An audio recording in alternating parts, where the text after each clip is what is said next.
Welcome to another episode of RoundTable with Steve. We're here today with James Bain, and he was actually convicted of a crime that he did not commit and spent 35 years in prison. So, James, tell me, what was the crime that you were convicted of? Rape, kidnap, and breaking and entering. And what made them even think about having you as a suspect?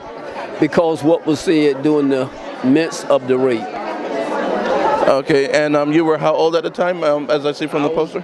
Just turning 18. And how old were you when you were released from prison? 54. So when you went into prison, the technology that was available, what was it like? What was the technology that was available then? Well, it was very common back then, sir. The technology back then, but today it's still baffling even to me today.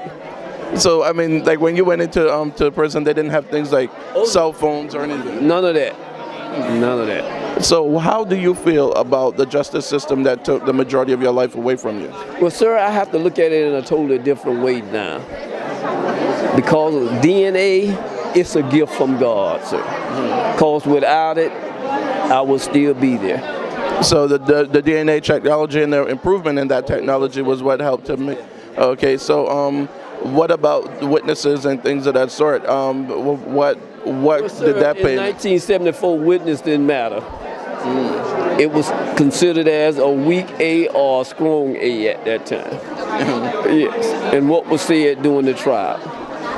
So, I mean, did you have a public defender? Did you have a family lawyer? I had a paid lawyer. And your paid lawyer still didn't, he wasn't able to refute any of the evidence or anything against you? Well, apparently he couldn't, sir.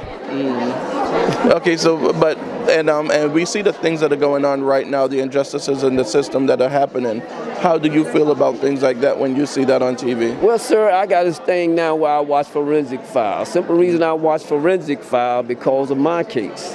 In each segment after they speak, they say exactly why they was able to do what they was able to do. Because without it, it would be a cold case or it had never been solved. Now, which group was it that helped to get you released from prison? Innocent Project out of Tallahassee. And what made them pick up your case? They had what we call the weekly journal come out each week pertaining to all cases in Florida. And they read these newspapers each week. And he happened to be reading one going to he was there on a plane flight. So he had the weekly journal with him, so he went to reading it. And he seen where I needed help, where I was going to be sent back to courts. I needed the help, but how could I represent myself? So as soon as he landed wherever he was going that particular time, he called his office and had them to get in contact with me. With our first contact, 8 months later, I was released. Only 8 months? 8 months. Wow, that's great. That's remarkable. So what about your family? I mean, how are they adapting to you being home now? Well, my family had been adapting very well. Although I lost my mother and my father, but they was able to spend enough time with me. I'm very sorry for the your loss while you were away and things of that sort. What would you say to a lot of the young kids that are out there that are going down the wrong path, even though you didn't go down that path, but you actually, you were punished for something you didn't do? What would you say to the kids that say, "Oh, I can do that time on my head," and you hear it all the time? Yes, because on TV they make it sound like it's so easy and it's so simple. Yes, it's what I do now, so it's just like what I'm doing here. I try to go out and tell them just the way it is and what the system is like and what they are facing if they find themselves in this situation.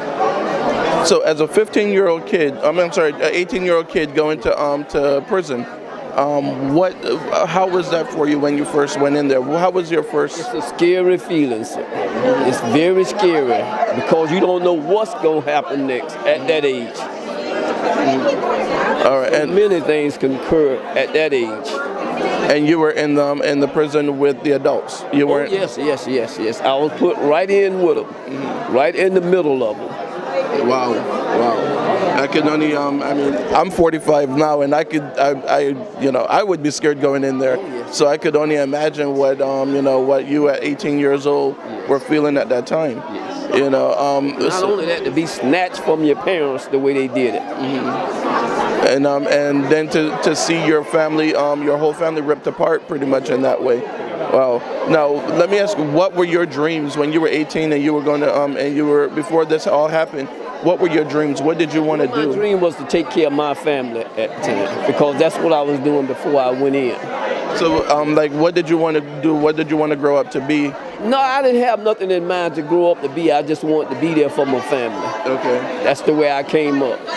And now looking back at a lot of the things that have happened, and even some of your family members that have gone on and to be successful, what do you think your potential would have been, and what do you think they took away from you? They took a lot, sir.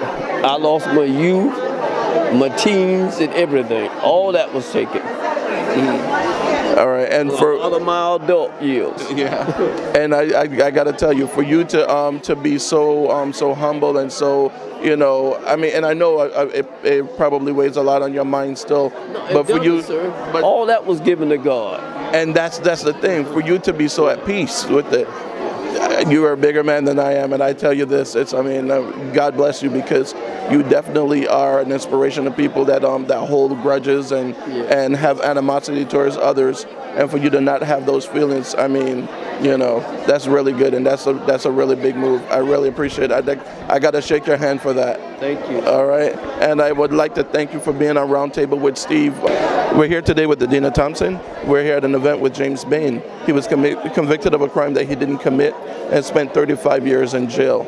So, Adina, well, first off, welcome to Roundtable with Steve. And I wanted to know, how does it feel for you to be able to help someone that was wrongly convicted? What does it make you feel like? I mean, the joy in your heart that you must be feeling to be able to do that. Oh, it's incredible. I go to work every day, and it doesn't feel like I work at all. It feels like I do good.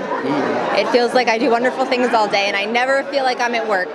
And I know he's not the only person. So how many people do you help? Does your organization help? I receive about 2,000 letters and other inquiries every year from people who are looking to receive assistance. About 2,000. So, and those are mostly in Florida, or where are they? We serve the entire state of Florida. So those 2,000 are just here in the state? Yes, sir. So we can pretty much multiply that by the 50 states. I couldn't speak to that specifically, but there are wrongful convictions in every single state. Now, if a person wanted to get to your organization, how would they do that? They can write me a letter, 1100 East Park Avenue, Tallahassee, Florida, 32301. And it's Adina Thompson, Adina Thompson. Okay. Adina Thompson. Now, I see there are some others that are here as well. Can you tell me about some of the other situations that you've helped out with? Absolutely. We are very excited to announce our first non-DNA exoneration. Happened on October 1st, 2015, a little over a month ago. Mr. Andre Bryant, wrongfully convicted of a robbery he did not commit, 8.5 years in prison, and we got to walk him out just last month. Wow. Okay. And how was he convicted? Was it on like witness testimony, or how was that done? Mr. Bryant was convicted on a number of factors. Eyewitness testimony did play a part in his wrongful conviction. Now, when you watch Law and Order and these other shows and you see everything happen within an hour, how does that make you feel? Because you know it doesn't happen just that way, and justice isn't always served. Are you the person like me that yell at the TV and say, no, that's not it? Well, I know that it's fictionalized. What I can tell you is that the average amount of time in our office between receiving an initial inquiry and actually getting someone out is about 5 years. So I can tell you definitively that it is not solved in an hour. Now, what about the state? How easy is it for the state to admit that they've made a mistake?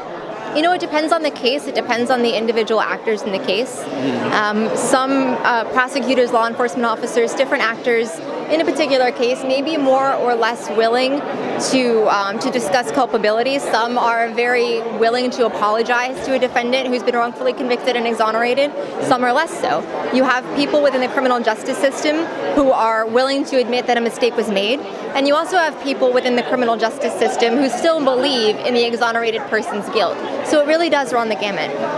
And are you an attorney, or what's your position? I'm the intake coordinator. I have a PhD in criminology, and before I was doing this, I was doing research on the way that stigma and prejudice affected exonerees when they came home.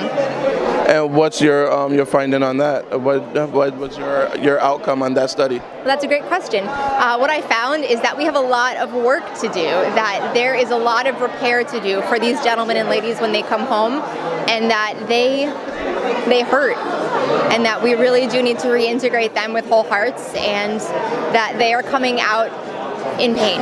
And are there any laws that are pending or anything that that's going to help to stop cases like this from happening, where people are wrongly convicted? Is there anything that we need to know about that may be coming up in next year's elections that we need to, because there's always a pending law about something. Is there anything about this that we might want to look out for? Well, we are always fighting for better justice for our exonerees, for the wrongfully convicted. And one of the things that is not currently on the ballot, but we would love to see come up in legislation, is removing of what's called the clean hands provision from our compensation statute. Right now, exonerees by statute are given $50,000 for every year in wrongfully incarcerated, up to a certain cap. But there is what's called the clean hands provision, which means that person, if he or she has any prior criminal conviction, is not allowed to get that money. And we would really like to see that removed, because that could include even minor drug offenses that were felonies. The only thing that I can say that would help above and beyond is when you see these men and women come home, embrace them, support them, and make them feel welcome. All right, thank you very much. You gave me a lot to think about, and I thank you for being on Roundtable with Steve. Thank you very much, Steve.